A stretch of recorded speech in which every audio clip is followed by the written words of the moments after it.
নমস্কার, ইন্দ্রনীল সেনগুপ্ত বলছি।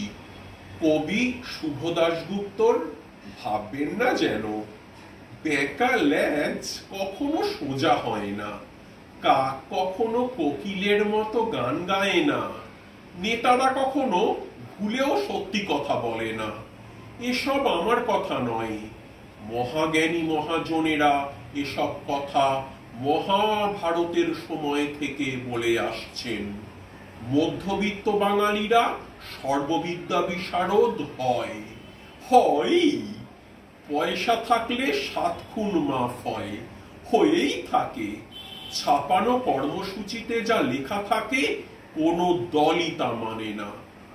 এসব আমার বানানো কথা নয়, যারা জীবন এবং সময়কে আচ্ছা রকম বুঝেছেন তারা এসব কথা আবহমান কাল ধরে বলে আসছেন। ক্রিম মেখে বাপের জন্মে কেউ কোনোদিনও ফর্সা হয় না, হতে পারে না। তবু ফর্সা হবার ক্রিমের বিক্রি হু হু করে বেড়েই চলে। ডিগ্রি ডিপ্লোমা থাকলেই কেউ বিদ্বান হয় না, তবু ডিগ্রি ডিপ্লোমারই কদর। ভালো মানুষের দাম কানাকড়িও নয়।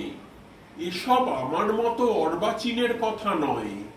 যারা সত্যি অনেক জানেন ও বোঝেন তারা বহুদিন এসব বলছেন, বলে আসছেন।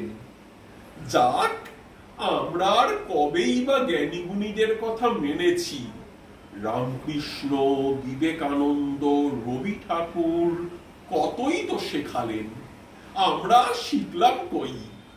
আমাদের ঘর গেছে, ব্যবসা গেছে, বাণিজ্য গেছে, ভাষা গেছে, সংস্কৃতি গেছে, জমি জায়গা গেছে, গান গেছে, কবিতা গেছে। নিঃস্ব হয়ে গেছি, খালি বুকনি আছে, বাক্যের ফুলঝুরি আছে। তা দিয়ে আর কদিন চলবে ভেবে দেখেছেন?